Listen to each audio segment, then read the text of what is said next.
Hello mga kapatid, isang mapagpalang araw po sa ating lahat. Pagbati po galing po dito sa Politika Artista PH mga kapatid. At dumiretso na po tayo sa ating talakayan mga kapatid. Ngayong pong araw ay nagkaroon po ng sagutan itong si Atty. Salvador Panelo at itong si NBI Director Jaime Santiago ng NBI mga kapatid.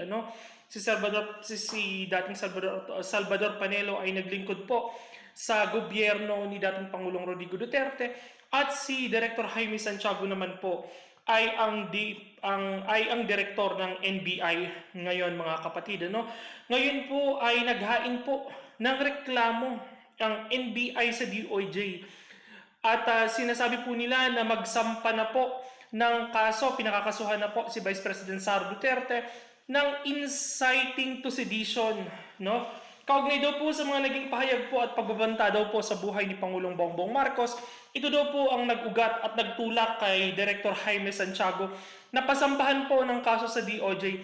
Ito pong si Vice President Sara Duterte. Ngunit ang sabi po ni Atty. Salvador Panelo, ay ito po ay kinundina niya at ang sabi po, basahin po natin, no crime from threat from the grave, Panelo said, nilektura ni Atty. Salvador Panelo si NBI Director Jaime Santiago matapos maghain ng reklamo ang NBI sa DOJ at pinakakasuhan ng inciting to sedition at grave threat si Vice President Sara Duterte.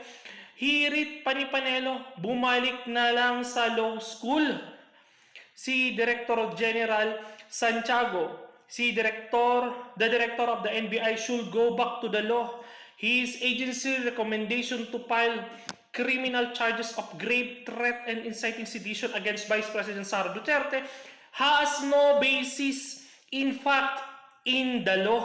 Halata naman daw na ang may bahid politika ang pangyayari at parte lang ng demolition job para mapigilan ang kandidatura ni Vice President Sara Duterte sa pagkapangulo sa 2020. Ito po yung sinasabi natin, dahil si Vice President Sara Duterte po ang napipisil na frontrunner po sa 2028 sa darating na eleksyon, ay nakikita po ng taong bayan at nakikita po nitong Marcos administration na tinik po sa kanilang lalamunan itong si Vice President Sara Duterte, kaya pilit po nila itong binabakbakan at pilit po nila itong pinababagsak. Ito po ay tinutulad nila kay Binay, Pero gayon pa man, 3 taon na po nilang binabanatan itong si Vice President Sara Duterte. Pero hanggang ngayon po ay popular pa rin po at marami pa rin pong nagmamahal sa ating pinakamamahal na Vice President Sara Duterte. Mukhang sumasalimuot na po at lumalabo na po at mukhang hindi na po nila alam ang gagawin nitong Marcos administration. Sa kaliwat kanan pong pag-atake at pagmamalabis po sa kapangyarihan mga kapatid, mukhang hindi na po yata tama ang ginagawa pong kilos at mga tauhan po nito ni Marcos Jr. mga kapatid. At nakita natin si Vice President Sara Duterte ay mukhang hindi po naapektuhan, Hindi po naapektuhan, bagkus idinasal na lang po niya at ang sabi pa na lang po niya ay God save the Philippines, Hindi rin umano maituturing na krimen kung ang pagbabatayan ay mula sa huling hantungan. They can be no more crime of threat from the grave. Neither has been Sara publicly and testimonially incite the power to people to perform act of sedition as defined by the law or to go against the constitutional authorities or to stop the enforcement of law, dagdag pa ni Panelo. Pinatutungkulan nito ang sinabi ni Vice President Sara Duterte noong November 25 na pag namatay ako, I already asked a person to take revenge against 3 individual. Ito po yung sinasabi natin, yung sinasabi po ni Vice President Sara Duterte na pag siya po ay napatay, ay patayin din po si Lisa Marcos, si Bongbong Marcos at si Martin Romualdez. At nalalaman po natin na ito lang naman pong pamilyang ito ang may mainit po na pagtatangka sa buhay po ni Vice President Sara Duterte. Dahil nakikita natin ang pamilyang Duterte pa rin po at si Vice President Sara Duterte ang nakikita po nilang balakid sa mga plano nila sa mga darating na panahon. Pag tutuunan na lamang daw ng pansin ng NBI ang pagsukbo sa kriminalidad sa ni Panelo. Ito sinasabi natin, sa dami pong kinaharap na problema ng ating bansa. Nakikisali po ang NBI at NDOJ sa pagbabatuhan po ng putik para si Vice President Sara Duterte po ay maibagsak po ng sobra. Alam naman po natin na kapag nasampahan po ng patong-patong na reklamo si Vice President Sara Duterte, ang kamay po ni Vice President Sara Duterte ay matatali po. Kaya po pilit po nila itong pinababagsak ng husto. Dahil ano pa ba po ang tunay na realidad? Ang nakita po nating problema dito ay balakid po si Vice President Sara Duterte sa kanilang tuntunin, sa kanilang mga ambisyon at sa kanilang mga plano. Dahil kung nandyan po si Vice President Sara Duterte at siya po ang napipisil ng taong bayan na maglilingkod sa 2028, ay mukhang mahihirapan po sila sa kanilang mga gawain. Nakikita po natin ang talamak na nakawan sa Marcos administration.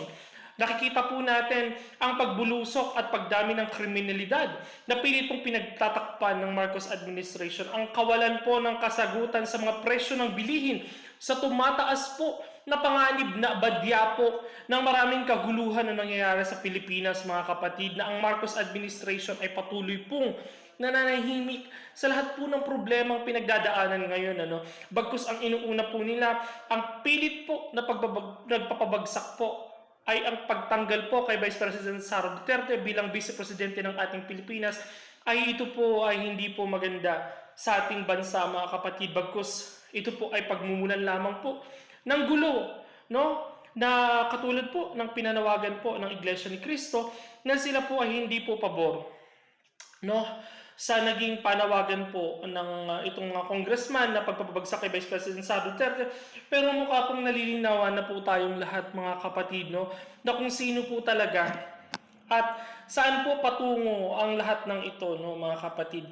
Mukhang sana hindi na lang po pera-pera ang labanan sa mga nangyayari po ngayon. At nagsalita din po, mga kapatid, itong si Chis Escudero, at nilinaw po ni Chis Escudero na wala pong epekto ang napipintong impeachment proceeding ni Vice President Sara Duterte sa ginawa pong pagsasampa ng krasong kriminal ng NBI sa Department of Justice. Ayun po ang inihayag ni Senate President Chis Escudero. Ito pa to si Escudero, alam naman po natin, na isa rin po ito, na sana, itong si Escudero ay manindigan din, sa mga nangyayari pong problema ngayon.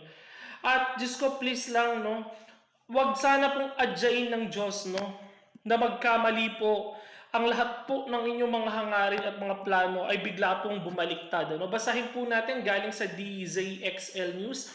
Nilinaw ni Senate President Chis Escudero na walang epekto ang napipintong impeachment proceeding ni Vice President Sara Duterte. Ang isinampang kasong kriminal ng NBI sa Department of Justice, ayon kay Escudero, walang biring at walang kinalaman ng isinampang kaso ng NBI sa tatakbuhin ng paglilitis sa mga articles of impeachment laban kay Duterte. Sinabi pa ng Senate President na hindi kukunin ng Senado ang kasong isinampa ng NBI at maaari itong mauna pa sa impeachment o kaya naman ay isabay lang din sa gagawing trial sa mataas na kapulungan ng Kongreso. Hindi rin kusang hihilingin ng impeachment court na mga testimonya at ebidensya na nakalap ng NBI tulad ng pangkaraniwang investigasyon sa Senado. Mga kapatid, sinasabi natin dito, buksan po natin ang ating isipan at magmatsyag po. Wag po nating payagan na mukhang tutuluyan po talaga nila, mga kapatid. Tayo po, kahit po tayo ay hindi na rin po tayo bago at hindi na rin po tayo nagugulat sa mga gagawin po nilang aksyon, bagkus dinadalangin pa rin natin sa Diyos, mga kapatid, na magkaroon po ng kalinawan ng lahat. Ang pag-iisip po ng bawat isa ay maliwanagan po. Huwag pong iadya ng Panginoon ang walang habas po nilang pang-aapi. Sa pamilyang Duterte, lalong-lalo na kay Vice President Sara Duterte. Sana, yung mga men and women uniform natin dyan, na sana naman kahit paano makita nyo po ang ginagawa pong pag-apak at pagyuyurak po sa konstitusyon ng Pilipinas, mga kapatid. Nakakawalang nakakapagod na po, mga kapatid. Ang laban po natin ay 3 taon na po nagsimula.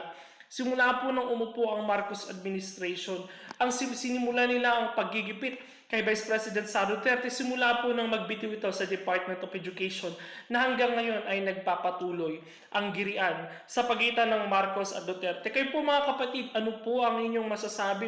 I-komento mo po dyan sa ating YouTube channel at babasahin po natin yan mga kapatid. Maraming salamat po sa inyong pagsuporta at panunood dito po sa Politika Artista PH. Bye!